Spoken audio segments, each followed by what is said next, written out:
Does your mind feel like mush?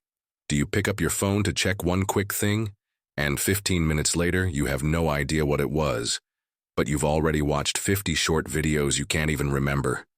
You sit down at your computer to finally get some work done, open 10 different tabs, and at the end of an exhausting day, the only thing you've managed to produce is a knot in your stomach and an anxiety that won't let you sleep. Do you feel like your ability to have an original thought, to connect ideas creatively, has been hijacked and replaced by an infinite echo of memes, dances, and internet trends? What you're feeling isn't you being dramatic, and it has a name. It's brain rot. And I know the worst part of it all. It's the guilt. The voice in your head that says you're lazy, undisciplined, that there's something wrong with you. But I'm here to tell you, looking you right in the eye, your brain isn't broken. It has been hijacked. And in the next few minutes, I won't give you empty tips. I'm going to give you the rescue map, a practical 72-hour protocol to take back control of your mind. This isn't magic. It's not cheap self-help. It's a biological reset. To understand what's happening, imagine your mind as a garden, your most brilliant ideas, your deep focus to learn something new, your creativity. These are the flowers and fruit trees you want to cultivate. Brain rot is what happens when this garden is invaded by super aggressive, fast-growing weeds. These weeds are cheap dopamine, the infinite scroll, the flashing notification, the 15-second video that teaches you nothing. They grow fast, require no effort, and in return, release an instant hit of pleasure. Over time, they spread so much that they suffocate the flowers, stealing the sunlight and the nutrients from the soil. Your garden becomes a dense and unproductive thicket, and you can no longer find what truly matters amidst so much distraction. The science behind this is brutally simple. Think of your brain as a scale that seeks balance between pleasure and effort. Reading a book or learning to play an instrument requires effort, and the reward comes later, in a solid and lasting way. The content on the internet throws pounds and pounds onto the pleasure side of the scale without demanding any effort. To compensate for this absurd imbalance, as soon as the stimulus stops, your brain throws a gigantic weight onto the effort side. The result? That feeling of anxiety, of emptiness, and a physical aversion to any activity that requires the slightest bit of dedication. But the good news is that gardens can be cleaned, and the 72-hour protocol I'm about to show you is our cleanup operation. We will, together, pull out every single one of these weeds by the root, so that your flowers have the space, light, and fertile soil to grow again. Many people wonder, why exactly 72 hours? Believe me, this number wasn't just pulled out of a hat. It's clinical, almost surgical. It's the minimum documented time your brain needs to begin a deep process of recalibrating its dopamine receptors. Imagine that every time you get a notification or a like, your brain gets a micro dose of a drug that makes it feel good. Over time, it becomes numb and needs larger and larger doses to feel the same pleasure, which throws you into a vicious cycle of seeking stimulation. These 72 hours are your intervention, the forced withdrawal period for your mind, now a hostage of constant noise, to begin healing and relearning how to find satisfaction and focus in the real world, not on a screen. Your first act of war is the digital purge, and there is no room for cowardice here. The order is clear. Delete the social media apps from your phone. Yes, I said delete, not deactivate. Deactivating is a little lie you tell yourself, a door you leave ajar for the first wave of anxiety. Deleting is an act of power. The small yet significant difficulty of having to go to the App Store, search, download, install, and log back in is your first trench. This friction is your best defense against the automatic gesture of your hand reaching for your phone without you even noticing. It's your way of telling the algorithm, not in my house. This is the first step to regaining control and stop being a puppet of distraction. With the digital field mind, it's time to prepare your physical and mental sanctuary. Your environment needs to become an ally, not a minefield. Place that book you swore you'd read right in the middle of your desk. Download long podcasts or full albums that invite immersion, not interaction. Let the key people in your life know that you'll be on a personal retreat, not to isolate yourself, but to find yourself again. And above all, set one goal. Just one. It could be, finish the first module of that course. The simplicity here is the secret. The objective is to teach your brain to savor the victory of a completed task, bringing clarity to a path that has been clouded for too long. Prepare yourself because, believe me, the silence that follows can be deafening, and the first night's watch is always the trial by fire for your resolve. The first 24 hours are, to put it bluntly, hell. This is where your body and mind, addicted to cheap stimuli, begin to feel the withdrawal in a visceral way. You will feel a boredom so profound that it almost becomes a physical pain, an emptiness in your stomach, a restlessness in your limbs. Your hand, by pure, conditioned reflex, will search for your phone in your pocket every 30 seconds, even knowing it's not there like it used to be. You will feel irritable, anxious, maybe even a little lost. And here's the secret no one tells you. This is a wonderful sign. It's proof that the poison is leaving, that your brain is protesting because you've cut off its supply of useless distraction. Every pang of irritation is a battle cry from your mind fighting to regain control. I remember my first time doing this.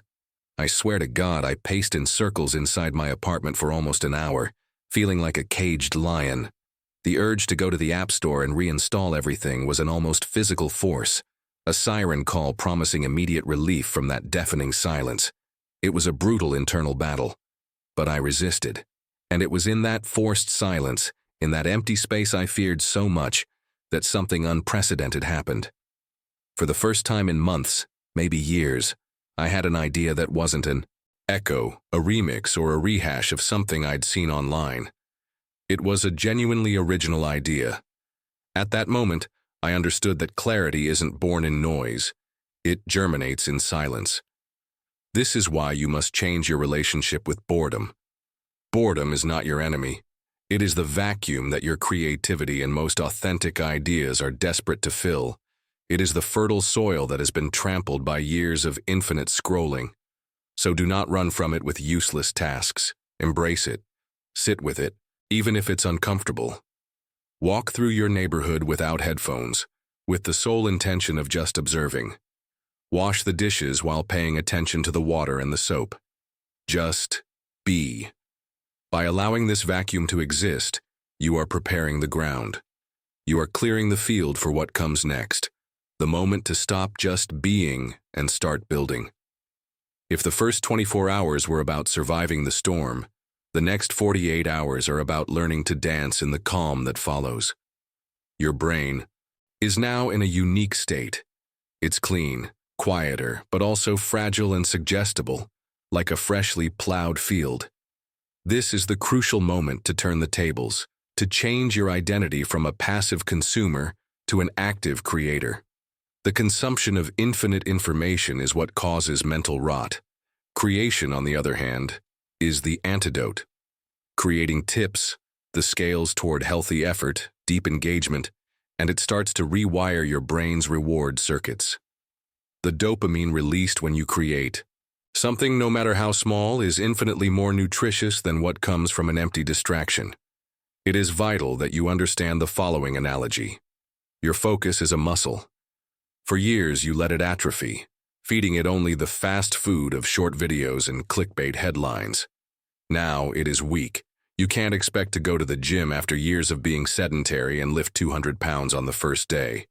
The attempt would lead to frustration and giving up. The same is true for your mind. Don't try to write a novel or start a gigantic project right now. The intention is to start small, with light exercises to awaken this dormant muscle, gently showing your brain that it still knows how to concentrate for more than 15 seconds on a single task. Patience is the watchword in this phase. To do this, you will take on small reconstruction missions. For the mind, pick up the book you set aside and read 10 pages, just 10. Then, write a single paragraph about what you understood. For the Body. Take a 20-minute walk, feeling your surroundings, and when you get back, do 10 push-ups.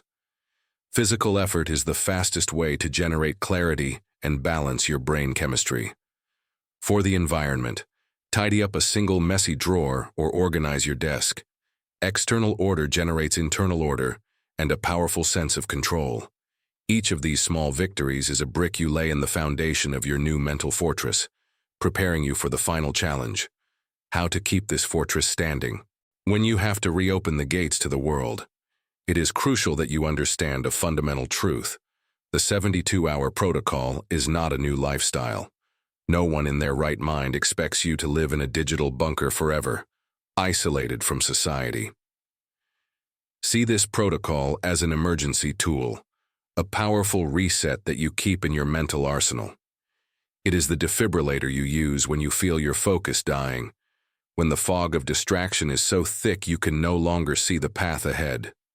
The goal was never eternal abstinence, but rather the conquest of clarity and the power of choice. You went through the war, not to hide forever, but to learn how to fight and to negotiate the terms of peace on your own command. Re-entry into the digital world must be done with the same intention you used to step away from it. The first step is to reinstall one app at a time, and to do it consciously. Before you press the install button, ask yourself, what is the purpose of this tool in my life? And then, establish the golden rule, the most important of all. The first 90 minutes of your day are sacred. No social media, no emails, no news. Let your brain wake up on its own terms, without bombarding it with the agendas and anxieties of others. Protecting this window of time is what ensures you start the day with control, not in reactive mode. Finally, you will cease to be the consumer and become the curator. Think of your newsfeed as your plate of food. Would you let a stranger choose what you eat? Every day? Of course not. So why do you hand over the curation of your mind, your most valuable asset, to an algorithm whose sole purpose is to keep you addicted? Create your information menu. Do an aggressive cleanse. Unfollow everything that only generates noise, envy, or anxiety. Actively seek out creators who add value, who teach you, who inspire you. Transform your social media from a source of cheap dopamine into a personalized library of knowledge. From this day forward, you are no longer the product.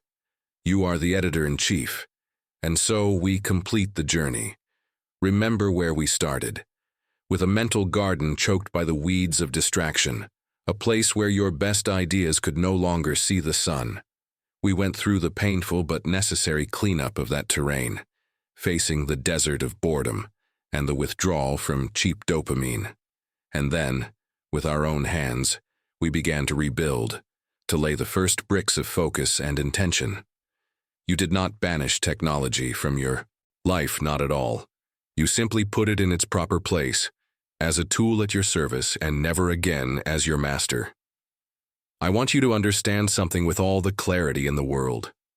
On a planet that profits from your distraction, having focus and mental clarity is not the default state. It is an act of rebellion. It is a revolutionary act to take control and to decide, with sovereignty, what deserves to occupy the most valuable and finite space you possess, your attention. By doing this, you aren't just optimizing your day. You are reclaiming your ability to think, to create, to live an authentic life, not a life dictated by an algorithm. The fundamental question of your life has changed. It's no longer, what does the feed have to show me today? But rather, what will I create, think, and build in the world today? Now the conversation continues with you. I want to know, what is the first weed, the first app or habit that you will pull from your mental garden as you begin this 72-hour protocol? Leave your answer here in the comments. Your act of courage might be the spark someone else needs to start their own journey.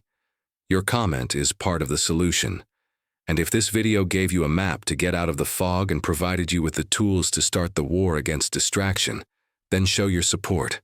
Leave a like, and more importantly, subscribe to the channel and turn on notifications. That way, You won't miss the next strategies and weapons we'll share too. Strengthen your mind.